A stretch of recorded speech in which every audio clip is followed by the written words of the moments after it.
menjelaskan beberapa materi asesmen mulai dari kelompok 1 sampai kelompok 8. Langsung saja kita ke penjelasannya. Kelompok 1 yaitu angket. Pengertian angket. Angket merupakan salah satu alat pengumpul data dalam asesmen non-tes berupa serangkaian pertanyaan atau pernyataan yang diajukan pada responden. Angket disusun dengan tujuan untuk menghimpun sejumlah informasi yang relevan dengan keperluan bimbingan dan konseling seperti identitas pribadi, keterangan tentang keluarga, riwayat kesehatan, riwayat pendidikan, dan kebiasaan belajar di rumah. Adapun fungsi angket 1 mengumpulkan informasi sebagai bahan dasar dalam rangka penyusunan program. Yang kedua, untuk menjamin validasi informasi yang diperoleh dengan metode lain.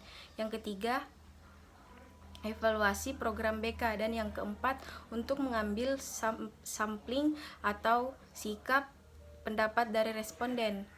Tujuan angket pada umumnya dalam proses pembelajaran terutama adalah untuk memperoleh data mengenai latar belakang peserta sebagai salah satu bahan dalam menganalisis tingkah laku dan proses. Adapun jenis-jenis angket, yang pertama angket tertutup, yang kedua angket terbuka, yang ketiga kombinasi angket, dan yang keempat angket langsung, dan yang kelima angket tidak langsung. Saya lanjut kepada kelompok kedua. Oke, yang kedua yaitu wawancara. Pengertian wawancara.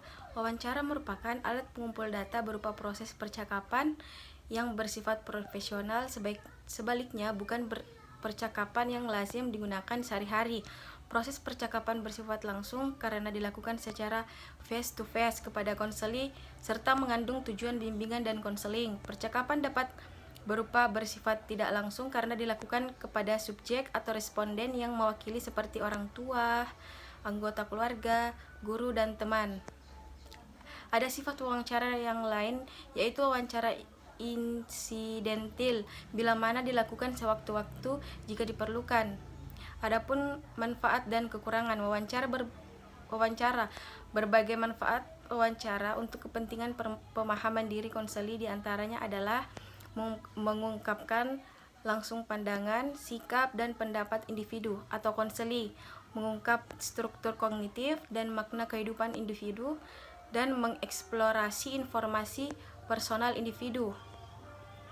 Mengembangkan keterampilan wawancara dalam memahami individu, maka keterampilan wawancara ini menempati posisi penting. Oleh karena itu, wawancara atau interview penting memiliki modal dasar yaitu pengetahuan, keterampilan, dan sikap.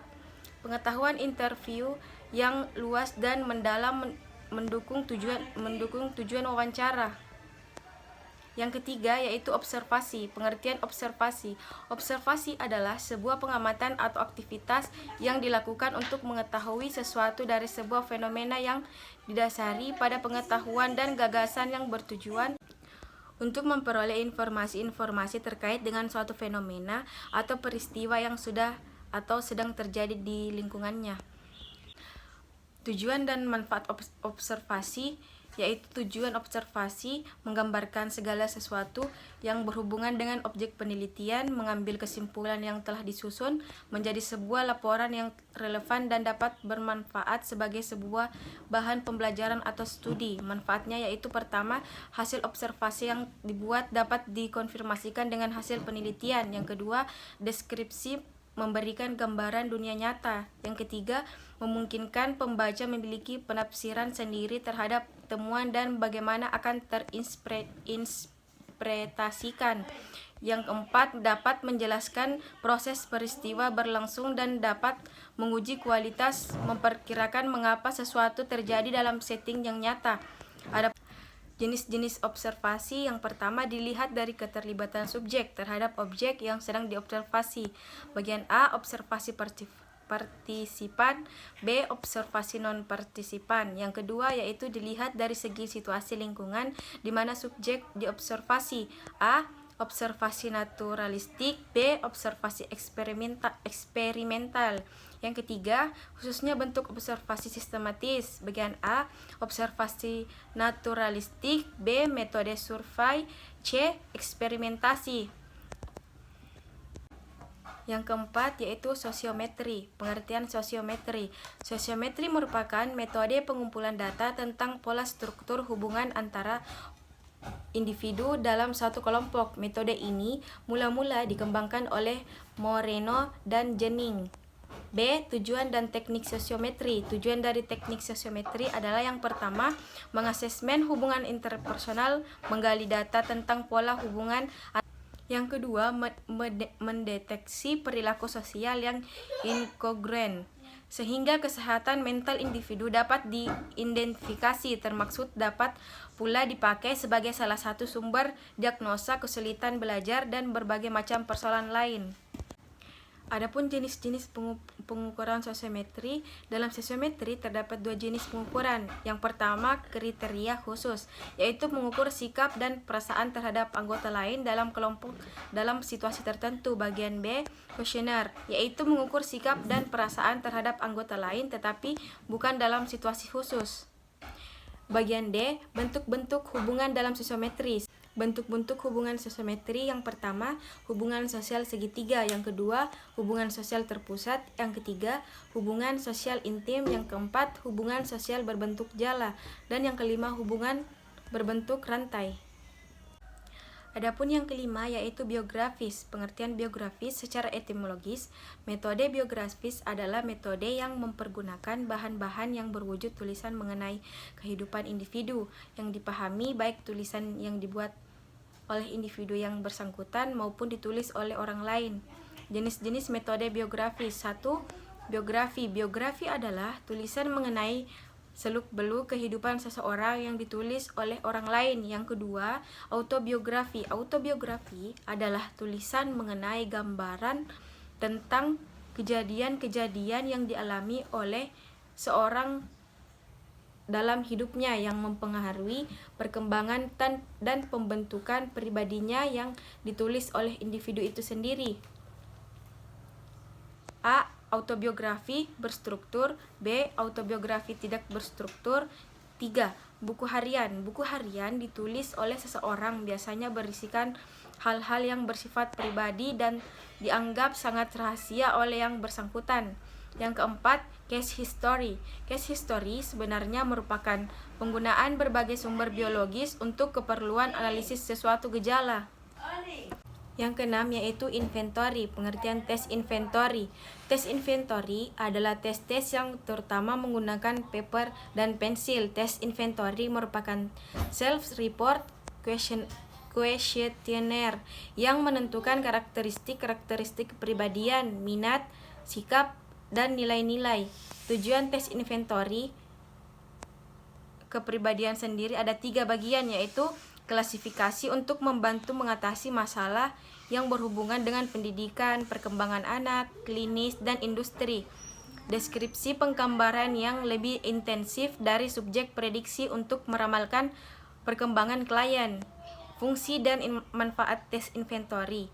Tes inventory sangat berguna untuk mengetahui karakteristik kepribadian seperti minat, penyesuaian diri, motivasi, dan prasangka. Fungsi tes kepribadian itu sendiri adalah memahami individu dengan baik dan memberikan perilaku paling sesuai bagi dirinya. Penjabaran dan pemanfaatan tes psikologis, penyelesaian kualitas, tingkah laku, dan kepribadian. Pengembangan kepribadian individu. Macam-macam tes inventory. 1. Tes inventory kepribadian. Macam-macam tes inventory. 1. Tes inventory kepribadian. Minnesota Personality Inventory. CPI California Psychological Inventory. Yang kedua, tes inventory minat. SCII Strong Campbell Interest Inventory. Jackson Vocationalist Survey. Yang ketiga, tes inventory study of value. Yang keempat, work value inventory. Kelompok 7 yaitu AUM umum. Pengertian AUM umum merupakan sebuah alat yang digunakan untuk mengungkap masalah-masalah siswa, masalah dan masyarakat secara menyeluruh, mengungkapkan masalah-masalah umum. Tujuannya adalah memahami, memperkirakan, dan mengungkapkan masalah-masalah yang yang dihadapi klien. Yang B, pengelompokan masalah. 1. Jasmani dan kesehatan. Yang kedua, diri pribadi. Yang ketiga, hubungan sosial. Yang keempat, ekonomi dan keuangan. Dan yang kelima, karir dan pekerjaan. Yang keenam, pendidikan dan pelajaran. Yang ketujuh, agama, nilai dan moral. Yang kedelapan, hubungan muda-mudi. Kesembilan, keadaan dan hubungan dalam keluarga. Yang kesepuluh, waktu senggang. Kelompok 8, AUM belajar PTSDL. Pengertian AUM PTSDL merupakan alat untuk mengungkapkan masalah secara khusus yang berkaitan dengan upaya kegiatan belajar peserta didik di sekolah. Macam-macam tes inventory. 1. Tes inventory kepribadian. Minnesota Personality Inventory. CPI California Psychological Inventory. Yang kedua, tes inventory minat. SCII Strong Campbell Interested Inventory. Jackson Vocationalist Survey. Yang ketiga, tes inventory Study of Value. Yang keempat, Work Value Inventory. Kelompok 7 yaitu AUM umum. Pengertian AUM umum merupakan sebuah alat yang digunakan untuk mengungkap masalah-masalah siswa, masalah dan masyarakat secara menyeluruh, mengungkapkan masalah-masalah umum. Tujuannya adalah memahami, memperkirakan dan mengungkapkan masalah-masalah yang dihadapi klien. Yang B, pengelompokan masalah. 1. Jasmani dan kesehatan. Yang kedua, diri pribadi. Yang ketiga, hubungan sosial. Yang keempat, ekonomi dan keuangan. Dan yang kelima, karir dan pekerjaan. Yang keenam, pendidikan dan pelajaran. Yang ketujuh, agama, nilai dan moral. Yang kedelapan, hubungan muda-mudi. Kesembilan, keadaan dan hubungan dalam keluarga. Yang kesepuluh, waktu senggang. Kelompok 8 yaitu AUM belajar PTSDL. Pengertian AUM belajar PTSDL merupakan alat untuk mengungkapkan masalah-masalah secara khusus yang berkaitan dengan kegiatan belajar peserta didik di rumah ataupun di tempat lainnya dengan setting yang berkaitan dengan proses belajar di sekolah. Maka AUM PTSDL dipergunakan oleh guru untuk peserta didiknya. B. Fungsi dari AUM PTSDL. A. Membantu guru BK dan atau konselor dalam menentukan layanan bimbingan dan konseling khususnya yang berkaitan dengan masalah belajar peserta didik. B. Mengidentifikasi masalah yang berhubungan dengan belajar peserta didik. C. Membantu peserta didik yang bermasalah dalam menyelesaikan masalah belajarnya untuk memberikan alternatif layanan sehingga kendala peserta didik dalam menempuh tugas-tugas perkembangannya segera terjawabkan. D. Sebagai dasar penyusunan program pelayanan konseling yang memungkinkan peserta didik berkembang sesuai dengan tugas-tugas perkembangannya. C. Pengadministrasian AUM PTSDL. A. Perencanaan. B. Pelaksanaan. C. Pengelolaan hasil. Itulah tadi beberapa penjelasan materi dari saya. Lebih dan kurangnya mohon dimaafkan. Wabillahi taufiq wal hidayah. Wassalamualaikum warahmatullahi wabarakatuh.